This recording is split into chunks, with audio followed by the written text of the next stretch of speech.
नमस्कार दोस्तों, पीसीएस गुरुजी में आप सबका स्वागत है। दोस्तों, आज हम पॉलिटी का जो टॉपिक कवर करेंगे, बल्कि इनफैक्ट दो टॉपिक कवर करेंगे। पहले पार्ट में हम करेंगे यूनियन काउंसिल ऑफ मिनिस्टर्स, जिसको हम संघीय मंत्री परिषद के नाम से जानते हैं, और दूसरा करेंगे लोकसभा के बारे में। लोकसभा क्या होती है, किस तरह से काम करती है, उसके बारे में थोड़ा सा हम देखेंगे। तो दो टॉपिक इस वीडियो में कवर करेंगे। स्टार्ट करने से पहले दोस्तों थोड़ा सा आपको एक इन्फॉर्मेशन देना चाहता हूँ कि लोअर पीसेस के लिए, जो ये लोअर पीसेस के लिए वीडियो सीरीज चल रही है, उसमें आप टेस्ट सीरीज ज्वाइन कर सकते हैं। लगभग 100 से ज़्यादा टेस्ट आपको मिल रहे हैं, साथ में वीडियो लेक्चर्स मिलेंगे, आपको पीडीएफ फाइल मिल रही है, करंट अफेयर्स आपको मिल रहा है, और ये मात्र 500 रुपीज़ में। तो जो भी लोग लोअर पीसेस को लेकर सीरियस हैं तो इसको ज्वाइन कर सकते हैं। और इसको ज्वाइन करने के लिए आप 8317040152 पे कॉल करके मुझसे बात कर सकते हैं। अपर पीसेस के लिए भी हमारा बैच चलते हैं, जिसमें हम प्री और मेंस दोनों की पढ़ाई करा रहे हैं आपको। पहले मेंस चलता है, बाद में प्री चलेगा। इसमें हम आपको वीडियो लेक्चर्स दे रहे हैं, स्टडी मटेरियल दे रहे हैं आपको, साथ में आपके ऑनलाइन टेस्ट चल रहे हैं। इसमें आपको डिस्क्रिप्टिव टेस्ट भी दिए जाते हैं। साथ में आपको लोअर पीसीएस या आरओ जैसे छोटे एग्जाम्स जो होते हैं, उनके भी आपको मटेरियल फ्री ऑफ कॉस्ट इसमें दे दिया जाता है। फीस इसकी जो है वो मात्र 500 रुपीज़ पर मंथ की फीस है। तो इसको भी ज्वाइन करने के लिए आप मुझे 8317040152 पे कॉल करके इस कोर्स की जानकारी ले सकते हैं। तो दोस्तों स्टार्ट करते हैं।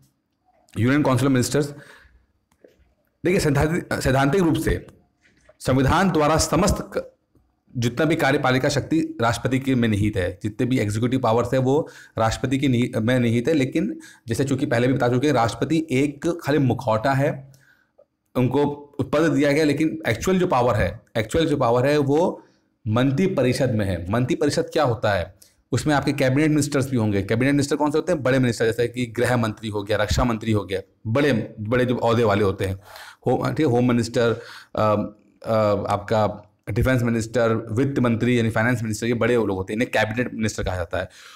साथ में आपके कुछ छोटे मंत्री भी होते हैं, कुछ आपके डिप्टी मंत्री भी होते हैं, उप मंत्री से कहते हैं, वो सब होते हैं। तो सबका जो मिक्स होते हैं, कम से कम 80 लोग होते हैं। सब मिला के जो मिनिस्टर्स, डिप्टी मिनिस्टर्स, उप मंत्री, सबको मिला के कुल जो एक परिषद जो बनती है, उसे हम कहते हैं मंत्री परिषद। और वही जो ऑर्डर देती है लिखित में, वो ही राष्ट्रपति करते हैं। और इन मंत्री परिषद का जो हेड होता है वो होता है हमारे प्रधानमंत्री। ठीक है। आर्टिकल 75(1) में प्रधानमंत्री की नियुक्ति जो है वो राष्ट्रपति करेगा। ठीक है। जब मान लो लोकसभा इलेक्शन होता है, रिजल्ट आते हैं और नई लोकसभा बनती है, तो मेजोरिटी जिस पार्टी को मिलती है, मेजोरिटी उसका जो उसके लीडर को प्रधानमंत्री के रूप में उसको शपथ दिलाई जाती है।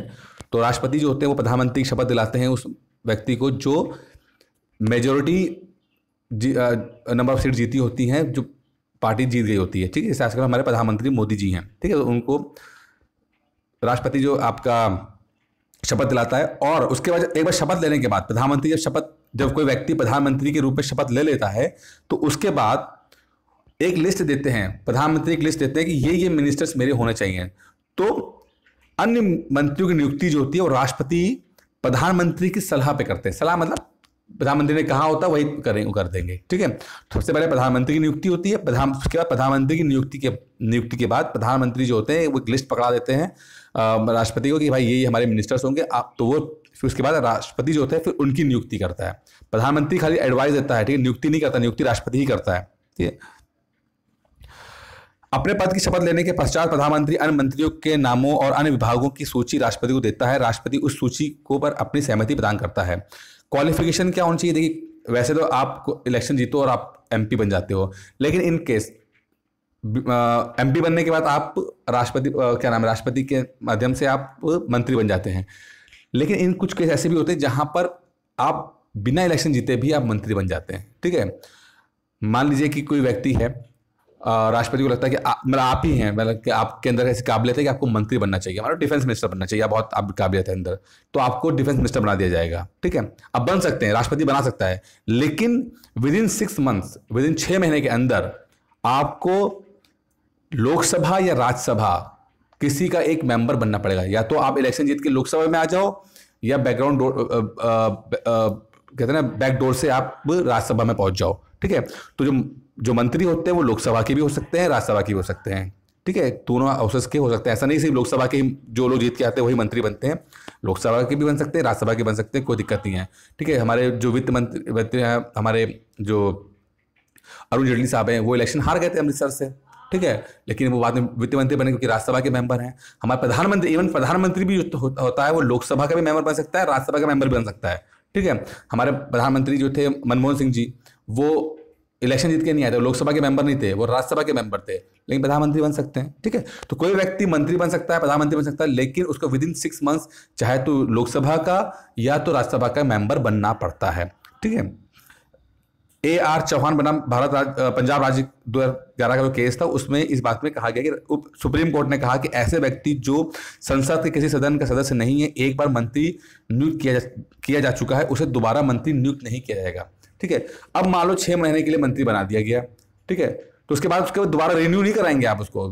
ठीक है, ऐसा नहीं कि 6 महीने के लिए किया फिर दोबारा फिर एक्सटेंड कर दिया, तो आप एक ही बार 6 महीने का मोहलत आप देंगे। ठीक है, उसके बाद दोबारा नहीं देंगे। ये केस आया था चौहान वर्सेस पंजाब राज्य में। ठीक है, शपथ जो होती है, कोई भी मंत्री होता है तो उसको शपथ देनी होती है, ओथ लेनी होती है, तो वो उसके बारे में जो जानकारी है वो अनुसूची 3 में है। शेड्यूल 3 में इसके बारे में पूरी जानकारी है कि क्या प्रारूप होना चाहिए, क्या सिस्टम होना चाहिए। वो पद और गोपनीयता की शपथ जो है वो अनुसूची 3 में मिलती है। लेकिन राष्ट्रपति की जो परफॉर्मा है, जो पूरा सिस्टम है, प्रारूप है, वो अनुसूची 3 में नहीं मिलता है। याद रखिएगा, ये बड़ा इंटरेस्टिंग है। राष्ट्रपति का नहीं मिलेगा, राष्ट्रपति का उसके जो आर्टिकल्स हैं उसी में मिल जाता है, अनुसूची 3 में नहीं मिलता है। ठीक है, कार्यकाल, कोई निश्चित कार्यकाल नहीं होता है। मंत्रिपरिषद तभी तक अपने पद पर रहती है जब तक उसे लोकसभा का विश्वास प्राप्त है। जब तक लोकसभा में विश्वास प्राप्त है, 50% से ज़्यादा उसके पास सीट्स हैं लोकसभा में, तब तक मंत्रिपरिषद रहती है। अगर मतलब मैक्सिमम टाइम जो 5 साल के लिए होता है, उससे बीच में भी हट सकती है। तो जब तक वो विश्वास प्राप्त रहेगा तब तक ही मंत्रिपरिषद रहेगी, नहीं तो खत्म हो जाएगी। संख्या कितनी होनी चाहिए, अब ये बड़ा इंटरेस्टिंग क्वेश्चन है, एग्जाम्स में आता है कि किसी भी मंत्रिमंडल में, मंत्रिपरिषद में कितने मंत्री बन सकते हैं। तो 91वें 91वें संविधान संशोधन, 91वें संविधान संशोधन 2003 में एक ऐसा बात कही गई थी कि मंत्रिपरिषद में, मंत्रिपरिषद का मतलब होता है सब मंत्री, सब मिला के, कैबिनेट मिनिस्टर, प्रधानमंत्री, सब तरह के जितने भी छोटे बड़े सब मिनिस्टर्स होते हैं। तो मंत्रिपरिषद में प्रधानमंत्री सहित सदस्यों की कुल संख्या लोकसभा के कुल सदस्यों के 15% से अधिक नहीं होगी। वेरी वेरी इंपॉर्टेंट है, और ये आता ही है। कितना मिनिस्टर बन सकते हैं छोटे बड़े से मिला के, जितने लोकसभा की सीट्स हैं, ठीक है, जैसे 5 सीट्स हैं, उसका 15%, मतलब 82 लोग ही मंत्री बनेंगे, चाहे छोटे बड़े हर तरह के मंत्री बनेंगे, इंक्लूडिंग प्रधानमंत्री। आप 82 लोगों से ज़्यादा लोगों को मंत्री नहीं बना सकते हैं। ये सिर्फ इसलिए कहा गया था कि ऐसा ना हो कि मंत्रिपरिषद का मंत्री पोस्ट का बंटरबाट हो जाए, क्योंकि जिस तरह से पॉलिटिक्स चलती है सबको दे दिया गया खुश करने के लिए, ये ना हो, एक गरिमा बनी रहे, एक सिस्टम बना रहे। तो 15% से ज़्यादा नहीं आप मंत्रिपरिषद में इन्वॉल्व कर सकते हो। 82 से लोग ज़्यादा लोग मंत्रिपरिषद में नहीं हो सकते हैं। ठीक है, प्रधानमंत्री, इसके बारे में पहले हम बता चुके हैं कि जो प्रधानमंत्री की नियुक्ति राष्ट्रपति करेगा, आर्टिकल 75(1) में कहा गया है। राष्ट्रपति उसी व्यक्ति को प्रधानमंत्री नियुक्त करता है जो लोकसभा में बहुमत दल का नेता होता है। प्रधानमंत्री किसी भी सदन का हो सकता है, जिसे हम बता चुके हैं। कोई व्यक्ति जो संसद के किसी सदन का सदस्य नहीं है, प्रधानमंत्री नियुक्त हो सकता है, किंतु उसे 6 माह के भीतर संसद के किसी सदन का सदस्य निर्वाचित होना चाहिए। जैसे कि हम बता चुके हैं, मनमोहन सिंह जी जब प्रधानमंत्री बनाए गए थे तो वो कहीं के मेंबर नहीं थे, तो पहले वो प्रधानमंत्री बने और विद इन 6 मंथ वो असम के माध्यम से राज्यसभा के मेंबर बने। ठीक है, जो अवधि होती है, टर्म ऑफ ऑफिस होता है, वो सैद्धांतिक रूप से राष्ट्रपति क्या कहते हैं, प्रसाद पर्यंत, यानी during the pleasure of the president, जो जैसा प्रेसिडेंट चाहेगा वैसा उसके अपना पद ग्रहण कर सकता है प्रधानमंत्री, जब तक राष्ट्रपति चाहेगा। किंतु व्यवहारिक रूप से वह तब तक अपने पद पर बना रहता है जब तक उसे लोकसभा का विश्वास प्राप्त है। ठीक है, टेक्निकली ये कहा गया है कि राष्ट्रपति के प्रसाद पर्यंत तक रहेगा, लेकिन व्यवहारिक रूप से एक्चुअली में जब तक वो अपने पद पर रहेगा, जब तक लोकसभा में उसकी पार्टी का, उसके दल को बहुमत प्राप्त है। सामान्यतः प्रधानमंत्री अपने पद ग्रहण की तिथि से, जिस दिन अपना पद ग्रहण करते हैं, कसम ओथ लेते हैं, उसका पद ग्रहण कर लेते हैं, कि तिथि से लोकसभा के पुनः चुनाव के पश्चात मंत्रिपरिषद गठन तक अपने पद पर बना रहता है। ठीक है, त्यागपत्र देने की बारी आएगी तो राष्ट्रपति को त्यागपत्र देंगे प्रधानमंत्री जी, ये बहुत इंपॉर्टेंट है। प्रधानमंत्री जो है राष्ट्रपति को देखते हैं, और राष्ट्रपति किसको देते हैं त्यागपत्र? उपराष्ट्रपति को देते हैं। ठीक है, अधिकार और कार्य जो है व्यवहारिक रूप से सर्वोच्च कार्यकारी अधिकारी हैं। प्रधानमंत्री की परामर्श के बाद राष्ट्रपति मंत्रिपरिषद का गठन करेंगे। प्रधानमंत्री मंत्रिपरिषद का प्रधान होता है, अथवा प्रधानमंत्री की मृत्यु त्यागपत्र के पश्चात मंत्रिपरिषद का विघटन डिसोल्यूशन हो जाता है। अब जैसे क्या इसका मतलब क्या है? मान लीजिए मोदी जी प्रधानमंत्री हैं, आज की बात कर रहा हूं मैं, प्रधानमंत्री हैं और उनके अपना मंत्रिपरिषद है, 82 लोग सब मिला के हैं मंत्रिपरिषद में। ठीक है, छोटे बड़े सब मिला के। मोदी जी कल त्यागपत्र दे दें, ठीक है त्यागपत्र दे रहा हूँ, अभी और चुनाव होने में भी टाइम है, 3-4 महीना 6 महीना साल भर बाकी है मान लो से। तो क्या होगा, जैसे ही प्रधानमंत्री हटता है किसी भी कारण से, चाहे उसकी मृत्यु हो जाए, चाहे वो त्यागपत्र दे दे, तो जो पूरा मंत्रिपरिषद है वो भी खत्म हो जाएगा। ठीक है, वो भी साथ में खत्म हो जाएगा, डिसॉल्व हो जाएगा। अब क्या होगा, मान लो अरुण जेटली बन जाते हैं प्रधानमंत्री। ठीक है, तो अरुण जेटली का क्या होगा, प्रधानमंत्री बनेंगे, राष्ट्रपति उनको कसम दिलाएगा उनको, उसके बाद अरुण जेटली अपने मंत्रिपरिषद की एक लिस्ट उनको देंगे और फिर नई एक काउंसिल मिनिस्टर बनेगा। ठीक है, तो प्रधानमंत्री के साथ ही मंत्रिपरिषद बनता है। प्रधानमंत्री गया तो मंत्रिपरिषद गया। ठीक है, नया प्रधानमंत्री बनता है, फिर नई मंत्रिपरिषद बनता है। ठीक है, ठीक है, आगे देखते हैं। उप प्रधानमंत्री, देखिए उप प्रधानमंत्री का मेंशन कहीं पर भी हमारे संविधान में नहीं है, कोई प्रावधान नहीं है। ये एक पॉलिटिकल पोस्ट है, ना कि कॉन्स्टिट्यूशनल पोस्ट है। वेरी इंटरेस्टिंग, पॉलिटिकल पोस्ट है, राजनीतिक रूप से बनाया गया है।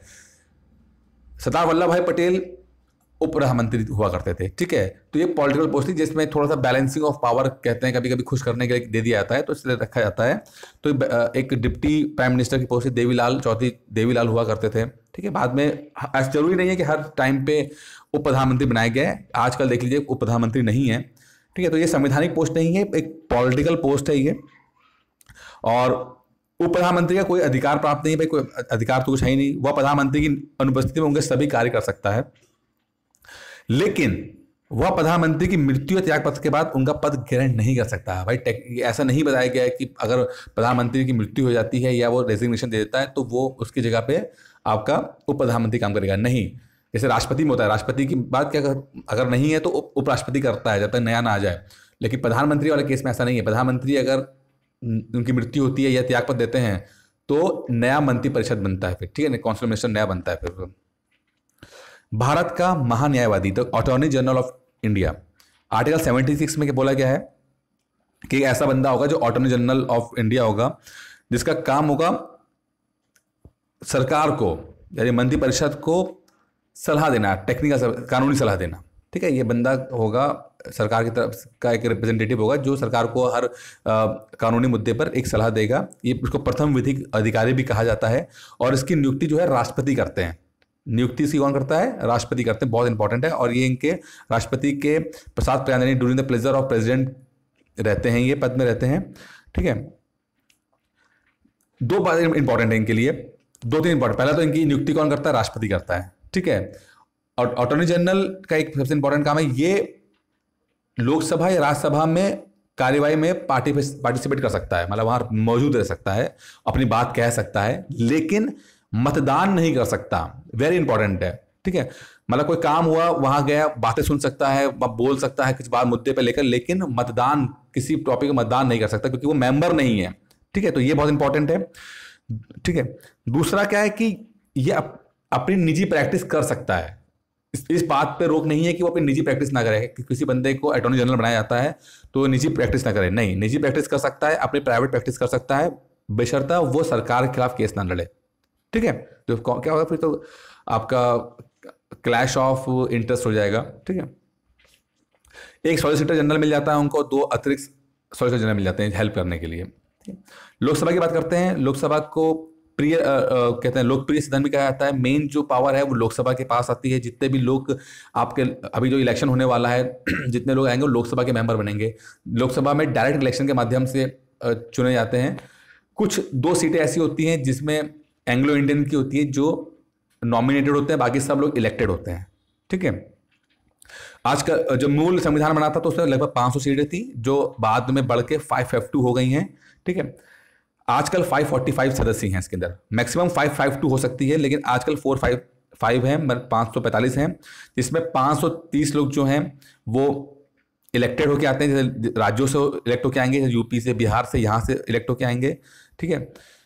13 जो होंगे वो यूनियन टेरिटरी से होके आएंगे, आ रहे हैं, मतलब आने तो 20 चाहिए थे, एक लिमिट दी गई थी 20 की, लेकिन अभी 20 नहीं आ रहे हैं, मात्र 13 ही आ रहे हैं, ठीक है। तो 530 स्टेट से आ रहे हैं, 13 जो आ रहे हैं यूनियन टेरिटरी से आ रहे हैं। यूनियन टेरिटरी का मतलब क्या हो गया, दिल्ली हो गया, पौंडीचेरी हो गया, ठीक है। और 2 जो है वो एंग्लो इंडियंस हैं। तो सब तीनों का मिला के क्या होता है, 545 सदस्यों की एक लोकसभा बनी हुई है। आर्टिकल 330 के माध्यम में कहा गया है कि SC/ST के लिए लोकसभा में सीट आरक्षित हैं। SC/ST के लिए लोकसभा में सीट आरक्षित हैं। अगर आप देखोगे कि हमारे पार्षद के चुनाव होते हैं, या हमारे म्यूनसिपैलिटी के होते हैं, या आपके जो पंचायत के होते हैं, वहाँ पे औरतों को भी रिजर्वेशन है, ठीक है, औरतों की सीट रिजर्व होती है। लेकिन लोकसभा इलेक्शन में नहीं है, वहाँ पे सिर्फ SC/ST का है। लेकिन हमारे पंचायती राज में या सभासद वाले इलेक्शन में वो वहाँ पे औरतों की सीटें रिजर्व होती हैं, ठीक है। आर्टिकल 331 बोलता है कि 2 एंग्लो इंडियंस होने चाहिए, ठीक है। एंग्लो इंडियन का मतलब होता है जिनका कोई माता पिता वगैरह अंग्रेज हों, ठीक है। अगर स्पीकर को लगता है कि उनका प्रॉपर रिप्रेजेंटेशन नहीं हो रहा है उनकी कम्युनिटी, क्योंकि कम्युनिटी बहुत छोटी सी है, तो वो 2 मेंबरों को वहाँ पे अपने से नॉमिनेट कर सकते हैं। लेकिन फिर वही है कि पद तो ले सकता है बंदा वो, हाँ, लेकिन राष्ट्रपति के चुनाव में पार्टिसिपेट नहीं कर सकता है, ये हम डिस्कस कर चुके हैं। 95वें संविधान संशोधन 2009 में आर्टिकल 334 में संशोधन कर लोकसभा में SC/ST और एंग्लो इंडियन को मनोनीत करने संबंधी प्रावधान को 2020 तक बढ़ा दिया गया है। लोकसभा की सीट्स का आवंटन उनकी जनसंख्या के आधार पर 1971 की जनसंख्या के आधार पर अभी भी हो रहा है। जो भी लोकसभा की सीट हैं उसको अभी भी 1971 की जनसंख्या जैसी थी उसके आधार पर किया गया। ऐसा क्यों? और 2026 तक इसको रखा जाएगा। 84वें संविधान संशोधन द्वारा लोकसभा की कुल सदस्यों की संख्या 2026 तक यथावत रहेगी, ठीक है। क्यों? मतलब 2026 तक जितनी लोकसभा की सीटें 545 ही रहेगी। ऐसा क्यों? क्योंकि 1971 के हिसाब से किया गया। लेकिन भाई 2011 में भी हमारा पॉपुलेशन का सेंसस हो चुका है, तो ऐसा क्यों किया? ऐसा इसलिए किया गया है कि ऐसा ना हो कि कुछ राज्यों सिर्फ इसलिए पॉपुलेशन को बढ़ाने में सहयोग करें, ठीक है, कि और फैमिली प्लानिंग के कार्यक्रम को ध्यान ना दें कि उनको लगता है कि लोकसभा में उस राज्य की सीटें बढ़ जाएं। भाई मान लीजिए वेस्ट बंगाल है, ठीक है। वेस्ट बंगाल कहता है कि जिस राज्य का लोकसभा सीट ज़्यादा होती है उसका महत्व ज़्यादा मिल जाता है। जैसे यूपी है, उसका महत्व ज़्यादा है, बहुत सीटें हैं, सबसे ज़्यादा सीटें यूपी के पास है। अब मान लीजिए पंजाब बोलते हैं, पंजाब को लगता है कि नहीं हमारे छोटे स्टेट है और हमारी इतनी बात नहीं होती है, तो हम क्या करेंगे, पॉपुलेशन को बढ़ावा देते हैं। पॉपुलेशन बढ़ेगा तो यहाँ पे अपने आप लोकसभा सीट्स बढ़ जाएंगी, क्योंकि एक सिस्टम होता है लोकसभा की, इतनी पॉपुलेशन के ऊपर एक सीट आएगी। तो ये सब चीज़ें ना हो, पॉपुलेशन कंट्रोल में रहे, कुछ गलत तरीके से ना हथकंडे अपनाए जाएँ, तो बोला गया कि भैया 2026 तक तो वैसे ही नहीं बढ़ने वाली, 2026 के बाद देखेंगे, ठीक है। तो ये कहा गया है। तो प्रत्येक 10 वर्ष बाद होने वाली जनगणना के बाद परिसिमरण आयोग डिलिमिटेशन कमीशन लोकसभा की सीटों की संख्या को निश्चित करता है, और निश्चित भी करता है, और कोई एरिया को छोटा बड़ा करना हो वो भी करता है वो, ठीक है। इलेक्शन की बात करते हैं दोस्तों। डायरेक्ट इलेक्शन होते हैं, 18+ आयु वाले लोग वोट करते हैं। शुरुआत जब हमारा मूल संविधान आया था तो उसमें 21 साल के से ज़्यादा लोग वोट करते थे। लेकिन राजीव गांधी के टाइम पे, राजीव गांधी को 1989 के टाइम पे ऐसा लगा कि उनकी पॉपुलैरिटी काफ़ी कम हो रही है, और लेकिन उनकी पॉपुलैरिटी यूथ में ज़्यादा है। जैसे कि आजकल मोदी जी की पॉपुलैरिटी यूथ में ज़्यादा है, तो इस चीज़ को कैश कराने के लिए राजीव गांधी ने एक प्रपोजल निकाला था, एक संविधान संशोधन किया। 61वां संविधान संशोधन हुआ 1989 में, जिसमें इलेक्शन करने की या वोट डालने की जो एज होती है वो 21 साल से कम करके 18 साल कर दी, ठीक है। अब 18 साल के लोग इसे वोट डाल पाते थे, पहले 21 साल तक के वोट डालते थे। लेकिन उसके बावजूद भी कांग्रेस हार गई थी, ठीक है। अनुच्छेद 326 बोलता है चित्तवृत्ति, अनिवास, या कोई रहता ना हो, किसी का दिमाग खराब हो, कोई भ्रष्ट हो, कोई अपराधी हो, तो आचरण के आधार पर संसद द्वारा बनाए गए किसी विधि के अधीन मत देने से योग्य ना हो, ठीक है। मतलब उसको किसी को रोका गया है, तो इन लोगों को रोका गया है कि मतलब वो यहाँ रहता ही NRI है तो उसको वोट डालने की हक नहीं है, या कोई मेंटली चैलेंज बंदा है तो उसको वोट डालने का अधिकार नहीं है। तो अगर पार्लियामेंट को लगता है कि ऐसा कानून बनाना चाहिए, अगर पार्लियामेंट ऐसा कानून बनाती है तो ऐसे लोगों को वोट डालने से रोका सकता है। क्वालिफिकेशन क्या होनी चाहिए लोकसभा के लिए? MP बनने के लिए सिर्फ 2 ही क्वालिफिकेशन है। एज 25 साल से ज़्यादा होनी चाहिए, ठीक है, और भारत का नागरिक होना चाहिए। बाकी पढ़े लिखे हो ना हो कोई मैटर नहीं करता, सिर्फ 25 साल से एज ज़्यादा हो और आप भारत के नागरिक हो। अब डिस्क्वालिफिकेशन की बात आती है, ठीक है। आर्टिकल 101 और 102 में इसके बारे में बोला गया है, ठीक। बोला गया लाभ का पद पे ना बैठे हो, मतलब लाभ का पद का मतलब होता है कि मतलब सरकारी नौकरी कर रहे हो और आप इलेक्शन लड़ लो जाके, मतलब जिस काम के लिए आपको बाकायदा पर मंथ सैलरी मिलती हो सरकार की तरफ से, तो उसको आप लाभ का पद मानेंगे, तो आप फिर वहां से इलेक्शन नहीं लड़ सकते। और मान लो आप सरकारी एम्प्लॉय हैं और आप इलेक्शन लड़ रहे हो, तो आपको डिस्क्वालीफाई कर दिया जाएगा। लेकिन मंत्रियों को कोई बंदा मंत्री है, ठीक है, तो उसको लाभ का पद नहीं माना गया। सुप्रीम कोर्ट ने कहा कि वो लाभ का पद नहीं है, वो कोई गवर्नमेंट एम्प्लॉय नहीं है, वो तो एक पब्लिक सर्वेंट है, वो तो अपना काम कर रहा है, उसके लिए उसको पैसा मिल रहा है, ठीक है, सैलरी बनती है, तो उसको आप गवर्नमेंट एम्प्लॉय नहीं कहोगे आप, ठीक है। पब्लिक सर्वेंट कहा गया, गवर्नमेंट एम्प्लॉय नहीं कहोगे, तो उसको नहीं कहा गया, ठीक है। दूसरा क्या है, लाभ के पद में ना हो। दूसरा क्या है कि मेंटली चैलेंज ना हो, बीमार ना हो, और वो भारत का नागरिक ना हो, तो ये लोग आपके इलेक्शन लड़ नहीं सकते हैं। चौथा क्या है कि वो दल बदल कानून के तहत डिस्क्वालीफाइड ना हो गए। दल बदल कानून का मतलब क्या होता है कि मान लीजिए आप कुछ लोग बीजेपी के टिकट से जीत के आए, और जब लोकसभा में आए पता लगा कि कांग्रेस को कुछ लोगों की जरूरत है, ठीक है, उनके बहुमत पाने के लिए, तो क्या करेंगे, कुछ वो बीजेपी के लोगों को एक्वायर कर लेंगे, तो हमारी टीम में आ जाओ, तो वो दल बदल हो गया। वो बंदे अगर पार्टी चेंज करके जाते हैं तो दल बदल कानून के तहत है। तो ऐसा सिस्टम बनाया गया है कि कोई बंदा ये सब ना करे। इससे क्या होता था, बहुत दिक्कत होती थी, लोग खरीद फरोख्त बहुत होती थी लोग एमपीज की, तो वो चीज़ को रोकने के लिए कहा गया है कि दल बदल का अगर कोई बंदा ऐसा करेगा तो डिस्क्वालीफाइड हो जाएगा, वो बाहर एमपी पोस्ट हटा दिया जाएगा उसको, ठीक है। 52वें संविधान संशोधन 1985 द्वारा 10वीं अनुसूची को संविधान में जोड़कर दल बदल करने वाले सदस्यों को अयोग्य घोषित करने के संबंध में प्रावधान किए गए हैं, ठीक है। तो ये बहुत इंपॉर्टेंट है। 52वें संविधान संशोधन 1985 में 10वां शेड्यूल जोड़ा गया, जिसमें दल बदल कानून को जोड़ा गया है, ठीक है। दल बदल के आधार पर संसद सदस्यों की अयोग्यता का निर्णय लोकसभा के अध्यक्ष लेगा। देखिए, दो तरह से डिस्क्वालीफाइड होते हैं। एक होता है कि दल बदल के माध्यम से, तो अगर मान लो दल बदल के माध्यम से कोई बंदा डिस्क्वालीफाई करता है, तो इसकी पावर दी है वो लोकसभा स्पीकर को दिया गया है, ठीक है। लोकसभा अध्यक्ष इस बात को फैसला करेगा कि कोई बंदा दल बदल कर रहा है कि नहीं कर रहा है, ठीक है। दूसरा क्या है कि मान लो कोई किसी ने अपनी इंफॉर्मेशन गलत दी है, वो एज 25 साल का ना हो कि वो 24 साल का ही है, या वो इंडिया का सिटीजन नहीं है, इंफॉर्मेशन गलत, इलेक्शन जीत के आ गया, तो इस बात का जो फैसला उसको डिस्क्वालीफाइड किया जाए कि नहीं किया जाए, वो इलेक्शन कमीशन की राय पर प्रेसिडेंट करता है। इलेक्शन कमीशन इस बात की जांच करता है, और जब जांच करने के बाद वो अपनी रिपोर्ट प्रेसिडेंट को देता है। प्रेसिडेंट को और जांच में ये आता है कि नहीं, ये इस बंदे ने गलत इन्फॉर्मेशन दी थी, तो प्रेसिडेंट उसको फिर हटा डिस्क्वालीफाई कर देता है। तो दो तरह से डिस्क्वालीफाई होते हैं, इस चीज को आप कर लीजिएगा, ठीक है। कार्यकाल क्या होता है, लोकसभा का कार्यकाल प्रथम बैठक की तारीख से 5 साल। प्रथम बैठक ये इंपॉर्टेंट होता है। प्रथम बैठक की कुछ लोग कहते हैं कसम दिला देना या इलेक्शन खत्म हो जाना, इलेक्शन रिजल्ट आ जाना, वहां से काउंट नहीं होता है। कार्यकाल की प्रथम बैठक, पहली बार लोकसभा जब बैठेगी उस साल से लेकर 5 साल तक का ये कार्यकाल होता है, ठीक है। समय पूर्व भी प्रधानमंत्री के परामर्श पर वह राष्ट्रपति द्वारा भंग की जा सकती है। आपातकाल की घोषणा लागू होने पर संसद विधि द्वारा लोकसभा के कार्यकाल में वृद्धि कर सकती हो, जो एक बार में 1 वर्ष से अधिक नहीं होगी। क्या मतलब कहने का है कि मान लीजिए इमरजेंसी लगे, 5 साल तक तो है ही है, ठीक है। मान लीजिए इमरजेंसी लगे, चाइना ने या पाकिस्तान ने हम पे अटैक कर दिया और इमरजेंसी लग गई, तो क्या होगा कि अब मान लो इलेक्शन है, मान लो अभी लड़ाई हो जाए, पाकिस्तान से लड़ाई हो जाए, ठीक है, अभी चुनाव तो होने वाले हैं, तो क्या होगा कि आपातकाल लग जाएगा, इमरजेंसी लग जाएगी, तो ये जो लोकसभा है इसको 1 साल के लिए एक्सटेंड कर दिया जाएगा, ठीक है। चुनाव नहीं होगा, जितनी पावर है फिर से वही लोकसभा बनी रहेगी, पार्लियामेंट रहेगी, और 1 साल के लिए बढ़ा दिया जाएगा, ठीक है। ये कर सकते हैं, हर बार 1 साल बढ़ा सकते हैं।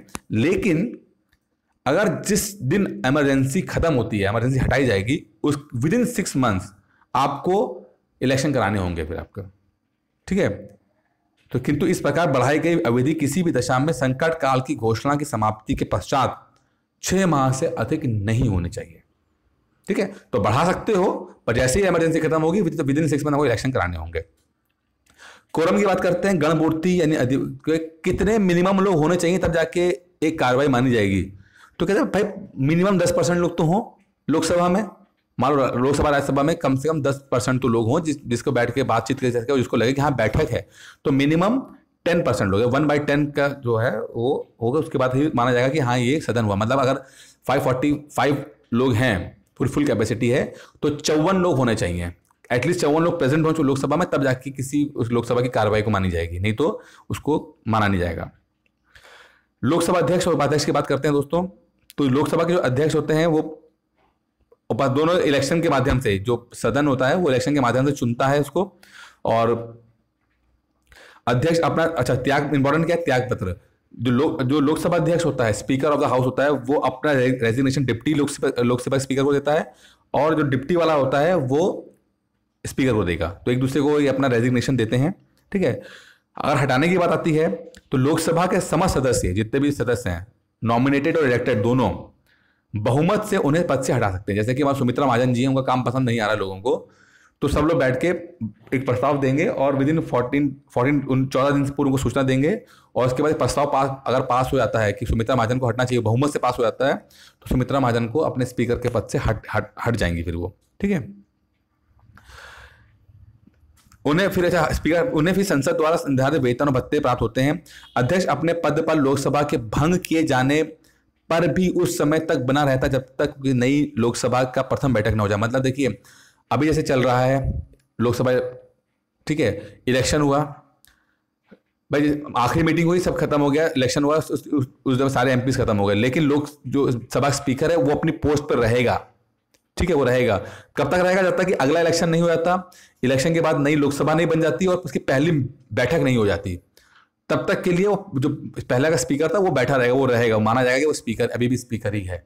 क्यों भाई? क्योंकि अगले वाले को भी तो आपको गाइड करना है ना, अगली स्पीकर, तो आपको एक बैटन को पास करने के लिए आपको, तो जब वो पहली बैठक होगी तो तब आके वो स्पीकर हट जाएगा पुराना वाला, ठीक है। अब इंटरेस्टिंग बात क्या है, बड़ा इंटरेस्टिंग है। लोकसभा अध्यक्ष लोकसभा के सदस्य के रूप में शपथ ग्रहण करता है, लोकसभा के अध्यक्ष के रूप में नहीं, अतः लोकसभा के अध्यक्ष की कोई शपथ ग्रहण नहीं करता। ये बहुत इंपॉर्टेंट है, बहुत अच्छा क्वेश्चन है। सुमित्रा महाजन जी ने एज अ लोकसभा मेंबर, मतलब एमपी के रूप में शपथ ग्रहण की होगी, उन्होंने अध्यक्ष के रूप में, लोकसभा अध्यक्ष के रूप में शपथ ग्रहण नहीं, क्योंकि उसकी ऐसी कोई शपथ होती ही नहीं है, ठीक है। तो सिर्फ एक एमपी के रूप में शपथ ग्रहण की होगी उन्होंने, ठीक है। लोकसभा, अलग बात है कि लोकसभा अध्यक्ष बन गई वो, लेकिन उनकी कोई सेपरेट, कोई अलग से कोई शपथ नहीं होती है। ये बात का ध्यान रखिएगा, ये बहुत इंपॉर्टेंट चीज है। अध्यक्ष के अधिकार और क्षेत्र, अधिकार और कार्य, पावर एंड फंक्शंस, सदन की कार्रवाई देखेगा, ठीक है। अनुशासन कोई करता है तो उसको सस्पेंड कर सकता है। लोकसभा और राज्यसभा में संयुक्त अधिवेशन होता है तो उसकी अध्यक्षता करता है। मतलब कोई बिल है, उसका मामला फंस गया, ठीक है, लोकसभा, तो एक ज्वाइंट मीटिंग हो रही है, ठीक है, ज्वाइंट सेशन चल रहा है, तो उसका जो अध्यक्षता होगी वो लोकसभा अध्यक्ष करता है। वो फिर आपका राज्यसभा का स्पीकर नहीं करता है, फिर लोकसभा का स्पीकर करता है इस बात की अध्यक्षता, ठीक है। कोई, सबसे इंपॉर्टेंट है, कोई विधेयक मनी बिल है या नहीं है, मनी बिल है या नहीं है, इस बात का निर्णय भी सिर्फ अध्यक्ष करेगा, और उसको आप चैलेंज नहीं कर सकते आप कोर्ट में। हुआ क्या था, आधार कार्ड को लेकर हुआ था अभी इसी बीच में। अब मनी बिल का मतलब क्या भाई? मनी, पैसा, जिस विधेयक में पैसा इन्वॉल्व है, कोई टैक्स लग रहा है, कुछ लग रहा है ऐसा, तो उसको मनी बिल कहा जाएगा, मोटा मोटा कहा जाएगा, ठीक है। तो लोकसभा अध्यक्ष इस बात को डिसाइड करता है कि मनी बिल है या नहीं है। अब मनी बिल से क्या होता है कि कोई बिल अगर जब मनी बिल हो जाता है तो उसमें फिर राज्यसभा की जो पावर है वो कम हो जाती है, क्योंकि आप उसको वहां इंट्रोड्यूस नहीं कर सकते।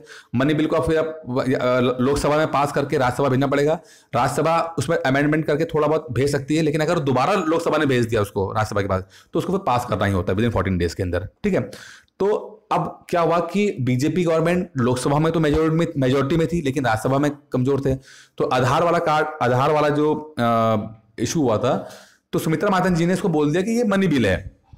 भाई मनी बिल था ही नहीं, पैसे से था ही नहीं वो, ठीक है। लेकिन इसको एक थोड़ा सा तिगड़म लगा के उन्होंने बोला कि मनी बिल के रूप में इसे घोषित कर दिया। अब इससे करने से क्या हुआ कि लोकसभा में तो वो मेजोरिटी में थे ही, लेकिन राज्यसभा की पावर कम हो गई। अब कांग्रेस सोच रही थी कि राज्यसभा में तो हम ही हैं, अब हमको बिल पास होने देंगे नहीं इसको वहां पे, ठीक है।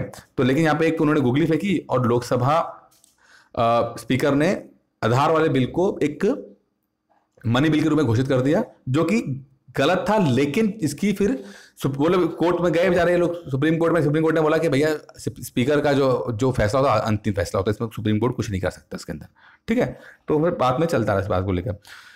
अब जो स्पीकर होता है वो अपना वोट तभी डालेगा जब ऐसी स्थिति आ जाए जब किसी बिल पे वोटिंग हो और मामला 50-50 हो जाए, टाई हो जाए, तब स्पीकर अपना वोट डाल सकता है इसके अंदर। एक आता है प्रो टर्म स्पीकर, तत्कालिक अध्यक्ष। इनका क्या काम होता है, अभी जब इलेक्शन होंगे और उसके बाद नई लोकसभा बनती है, ठीक है, तो एक राष्ट्रपति एक वरिष्ठ लोकसभा मेंबर को, किसी जो 4-5 मार्च से जीत रहा हो, उनको इनवाइट करेगा, बोलेगा कि आप सारे मेंबर्स को कसम दिलवाइए, ओथ दिलवाइए, ठीक है। तो शपथ दिलवाने का जो काम होता है वो वरिष्ठ सदस्य करता है। जब सब शपथ ले लेते हैं, ठीक है, उसके बाद प्रोटेम स्पीकर का काम खत्म हो जाता है। उसके बाद स्पीकर के लिए इलेक्शन होता है, फिर स्पीकर जीतता है, फिर आगे का कार्रवाई स्पीकर करता है। तो प्रोटेम का क्या काम होता है कि वो सबको, नए जो सदस्य हैं उनको शपथ दिलवाता है। प्रथम लोकसभा अध्यक्ष कौन थे हमारे, गणेश वासुदेव मालवंकर, ठीक है। मालवंकर साहब पहले थे, 1952 से 56 तक बने, और इनको हटाने के लिए प्रस्ताव पास हो गया था उसी साल, ठीक है, लेकिन वो प्रस्ताव पास, मतलब आगे कार्रवाई पूरा हो नहीं पाया, लेकिन उनको हटाने के लिए पास हो गया। तो कभी पूछा भी जाता है कि कौन सा बंदा पहला स्पीकर था जिसको पद से हटाने के लिए प्रस्ताव लोकसभा में लाया गया था, ठीक है, लेकिन वो पारित नहीं हुआ, वो तो मालवंकर साहब ही थे वो, ठीक है। पहली महिला अध्यक्ष कौन थी, मीरा कुमार। मौजूदा कौन है, सुमित्रा महाजन, ठीक है। नीलम संजीवा रेड्डी ऐसे लोकसभा अध्यक्ष हैं जो बाद में भारत के राष्ट्रपति चुने गए, ठीक है, बाद में राष्ट्रपति चुने गए, मात्र ऐसे हैं। मनी बिल की बात करते हैं, धन विधेयक। अनुच्छेद 109 में धन विधेयक लोकसभा में ही इंट्रोड्यूस किया सकता है, राज्यसभा में नहीं किया सकता है। लोकसभा से पारित होने के बाद धन विधेयक राज्यसभा में भेजा जाएगा। राज्यसभा के लिए यह आवश्यक है कि उसे विधेयक की प्राप्ति की तिथि के 14 दिन के अंदर विधेयक लोकसभा को लौटा दे। राज्यसभा विधेयक में संशोधन के लिए सुझाव दे सकती है, किंतु उसे स्वीकार करना या ना करना लोकसभा की इच्छा पे निर्भर करता है। अगर 14 दिन के बाद भी राज्यसभा ने विधेयक नहीं लौटाया तो उसे दोनों सदनों में पारित माना जाएगा। मतलब कि राज्यसभा कुछ नहीं कर सकती ज्यादा, बहुत से वो रिकमेंडेशन देगी, वो भी रिकमेंडेशन माने ना माने, ये लोकसभा की बात होती है। इसीलिए जो आधार कार्ड वाला जो पंगा हुआ था, उसमें एक नई चाल चल के इसको एक ऐसा मनी बिल के रूप में पारित किया गया था, ठीक है। तो वहाँ विवाद चल गया था उसमें। लोकसभा सीट्स की अगर बात करते हैं, सबसे ज्यादा सीट्स आती हैं वो यूपी में। क्वेश्चन आता भी है, यूपी इंपॉर्टेंट नहीं है, नंबर 2 इंपॉर्टेंट है। कौन सा, महाराष्ट्र। नंबर 3 इंपॉर्टेंट है, पश्चिम बंगाल 42, ठीक है। तो आजकल क्या होता है, थोड़ा सा स्मार्ट हो गए हैं, नंबर 1 को नहीं भेजते, नंबर 2, 3, 4 तक, तो कम से कम 3-4 आप याद कर लीजिएगा। सबसे ज्यादा लोकसभा सीट उत्तर प्रदेश में है, सेकंड नंबर महाराष्ट्र है, तीसरा नंबर पश्चिम बंगाल है। ये बहुत इंपॉर्टेंट है। अनुसूचित जातियों के लिए सर्वाधिक 17 सीटें लोकसभा में सुरक्षित हैं। एससी के लिए सबसे ज्यादा लोकसभा सीट जो है वो यूपी में रिजर्व की गई हैं। लोकसभा में अनुसूचित जनजातियां, जो ट्राइबल्स के लिए, एसटी के लिए सीट है सबसे ज्यादा मध्य प्रदेश में रिजर्व है, और 6 सीटें रिजर्व हैं, यूपी में नहीं है, ठीक है।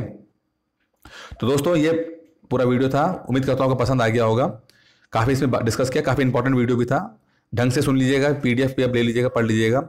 बाकी कोर्स के लिए लोअर पीसीएस हो या अपर पीसीएस हो, उसको आप ज्वाइन कर सकते हैं। आप मुझे 8317040152 पे कॉल करके इस कोर्स की जानकारी ले सकते हैं। आज के लिए दोस्तों इतना ही है, धन्यवाद।